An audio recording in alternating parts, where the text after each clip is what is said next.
Hello hello ജ്യോതി.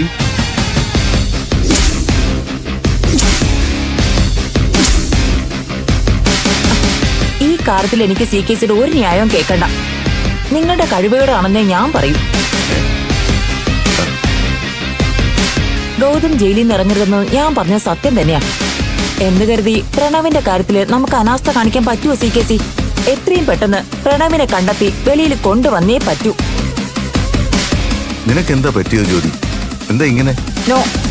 നോക്ക് CKC, നമ്മൾ തമ്മിൽ പിണങ്ങാൻ പോകുന്നത് ഇതിന്റെ പേരിലായിരിക്കും.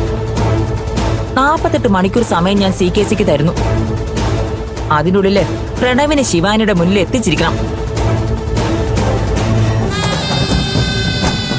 ഭർത്താവിനെ കാണാതെ ഒരു പെണ്ണിന്റെ വേദന എത്രത്തോളം ഉണ്ടാവുമെന്ന് CKCക്ക് മനസ്സിലാവില്ല. ഒരു പെണ്ണായ എനിക്കറിയാം. ശിവാനി നമ്മുടെ കൂടെ എല്ലാ കാര്യങ്ങൾക്കും നിൽക്കുന്നേ ഉള്ളൂ. കരഞ്ഞു വിളിച്ച് നടക്കാത്തതേ അവൾക്ക് സങ്കടം ഇല്ലാഞ്ഞിട്ടാണെന്ന് കരുതരുത്. ആ മനസ്സുരുകുന്നത് എനിക്ക് കാണാൻ കഴിയും. എനിക്കൊന്നും മനസ്സിലാവുന്നില്ലല്ലോ. ദേ ശിവാനി മോള് വന്നിട്ടുണ്ട്. ഞാൻ ഫോൺ അവൾക്ക് കൊടുക്കാം. അവള് പറയുന്നത് നിങ്ങളൊന്ന് കേക്ക്.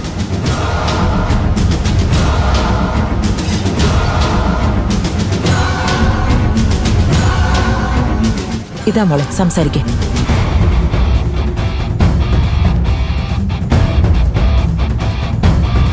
ഹലോ അങ്കിളെ. എന്താ മോളെ? ഞാനിനി എന്താ അങ്കിളെ പറയണ്ടേ? എനിക്ക് പറയാനുള്ളതെല്ലാം ജ്യോതി ആന്റി പറഞ്ഞു കഴിഞ്ഞില്ലേ? മോള് സമാധാനമായിട്ടിരിക്കേ.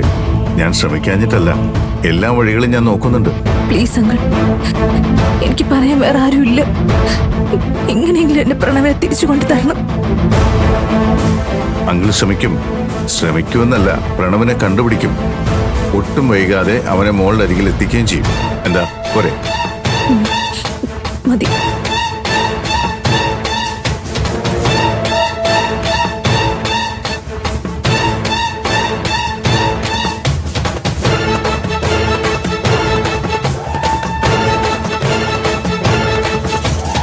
CKC, ഞാൻ പിന്നെ വിളിക്കാം.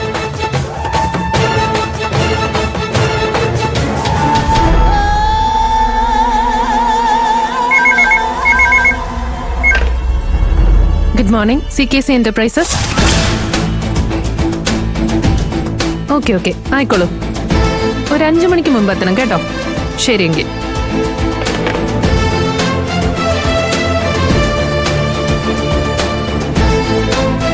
Excuse me. യെസ്. എനിക്ക് CKC സാറിനെ ഒന്ന് കാണണമായിരുന്നു. എന്താ പേര്? നിധി.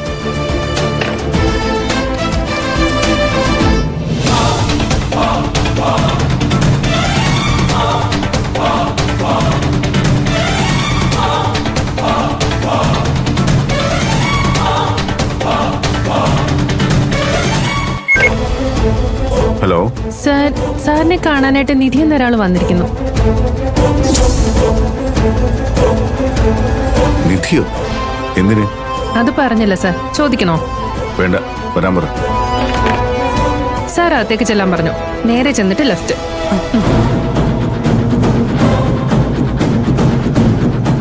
വെൽക്കം നിധി, വെൽക്കം. ബിസിനസ് ഐക്കൺ ഗൗതം ഗോപിനാഥിന്റെ ഭാര്യയ്ക്ക് ഈ പാവപ്പെട്ടവന്റെ ഓഫീസിലേക്ക് വരാൻ റിസപ്ഷനിൽ വന്ന് പെർമിഷനൊക്കെ എടുക്കേണ്ട യാതൊരു ആവശ്യമില്ലായിരുന്നു കേട്ടോ. അനുവാദമില്ലാതെ അന്യനിലേക്ക് നുഴഞ്ഞു കയറുന്ന സ്വഭാവം എനിക്കില്ല. അത് ബിസിനസ്സിലായാലും ജീവിതത്തിലായാലും. എനിക്കിരിക്കാലോ? പ്ലീസ്. നിധി ഇപ്പൊ എന്റെ ഗസ്റ്റാണ്. ഒരു കപ്പ് കോഫി കുടിക്കുന്നതിൽ കുഴപ്പമില്ലല്ലോ. No issues. എന്തിനായിരിക്കും നിധി ഇപ്പൊ ഇങ്ങോട്ട് വന്നത്? ഒരു പിടിയും കിട്ടുന്നില്ലല്ലോ.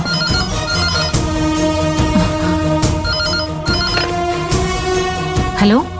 പുഷ്പ, കോഫി വേണം. 2 കപ്പ് സ്ട്രോങ് ആയിട്ട്. ശരി സാർ. ഈ വരവ് എന്തിനാണെന്ന് എനിക്ക് നന്നായിട്ടറിയാം.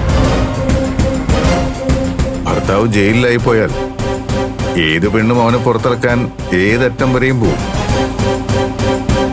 ഇന്നലെ ഉണ്ടായൊരു ബോധോദയമായിരിക്കും നേരെ പോയി CK ചന്ദ്രബോസിന്റെ കാൽക്കൽ വീണ് എങ്ങനെയെങ്കിലും ഭർത്താവിനെ മോചിപ്പിച്ചു തരണമെന്ന് യാചിച്ചാൽ പരമദ്രോഹിയാണെങ്കിലും ആ മനസ്സലിയുമെന്ന ചിന്ത, അല്ലേ? ഞാൻ പ്രതീക്ഷിച്ചതാ ഇങ്ങനൊരു വരവ്. പക്ഷേ ഇത്രയും അത് വൈകിപ്പിക്കുമെന്ന് കരുതിയില്ല. കാല് പിടിച്ച് യാചിക്കാനാണ് തീരുമാനമെങ്കിൽ ഞാൻ എണീറ്റ് അങ്ങോട്ട് നിന്ന് തരാം കേട്ടോ. കുറച്ചുകൂടി സൗകര്യം അതാ. പക്ഷേ കാര്യമില്ല വച്ചേ, വന്ന കാര്യം നടക്കാൻ പോകുന്നില്ല. അത് തന്നെ, ഒരു കാരണവശാലും ഗൗതം പുറത്തിറങ്ങില്ല. CK ചന്ദ്രബോസ് സാറിന് അക്കാര്യത്തിൽ ഇത്ര ഉറപ്പെന്താ? ഒരു കാരണവശാലും ഗൗതം പുറത്തിറങ്ങില്ല. അപ്പോ ഈ വർത്തമാനം ഗൗതമിനെ ജയിലിലേക്ക് അയച്ചതിന്റെ ഉത്തരവാദിത്വം ഏറ്റെടുക്കലായിട്ട് കരുതാം.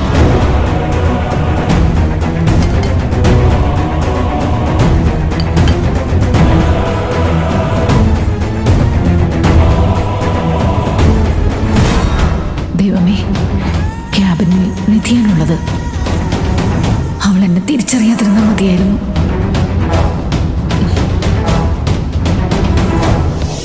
എന്താ CK മറുപടി ഒന്നും പറയാനില്ലേ? അതിപ്പോ നിധിക്ക് എങ്ങനെ വേണമെങ്കിലും ഊഹിക്കാം. പാടില്ല എന്ന് പറയാനുള്ള അവകാശം എനിക്കില്ലല്ലോ.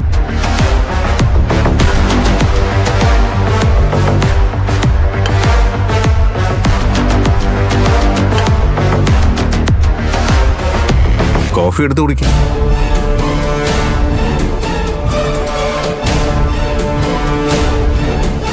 നല്ല കോഫി, താങ്ക്സ്. കോഫി നന്നായിട്ടുണ്ട്. പക്ഷേ CK പ്രഡിക്ഷൻ ഉണ്ടല്ലോ, അത് തെറ്റി. ഗൗതമിനെ എങ്ങനെയെങ്കിലും പുറത്തിറക്കി തരണമെന്ന് യാചിക്കാനാണ് ഞാൻ വന്നതെന്ന കണക്കുകൂട്ടൽ, അത് മൊത്തത്തിൽ പിഴച്ചു. പിന്നെ ഗൗതം ജയിലിലേക്ക് പോയി കഴിഞ്ഞാൽ അപ്പം മുതൽ നിധി കരഞ്ഞു വിളിച്ച് ഓടുമെന്നും പുറത്തിറക്കാനാവാതെയാകുമ്പോൾ അവൾ തളർന്ന് നിങ്ങളുടെ കാൽക്കൽ വന്ന് കുമ്പിടുമെന്നാണ് നിങ്ങൾ കരുതിയതെങ്കിൽ അത് വെറും മനപ്പായസം മാത്രമാണ് CK.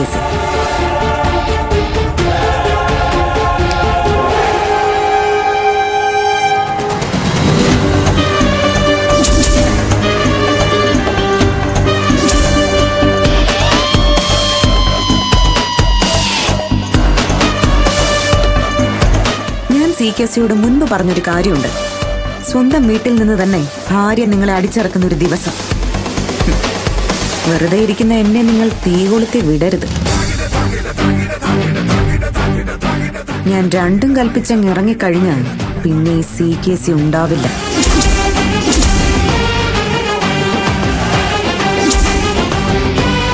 സ്വന്തം ഭർത്താവ് ജയിലിൽ കിടക്കുമ്പോഴും സ്വന്തം ജീവിതം തകരാറിലാകുമ്പോഴും മറ്റുള്ളവരുടെ ജീവിതം തകർക്കുമെന്ന് ഭീഷണി മുഴക്കാൻ കാണിക്കുന്ന നിന്റെ ഈ തന്റേടമുണ്ടല്ലോ, അത് സമ്മതിച്ചു തന്നേ പറ്റൂ.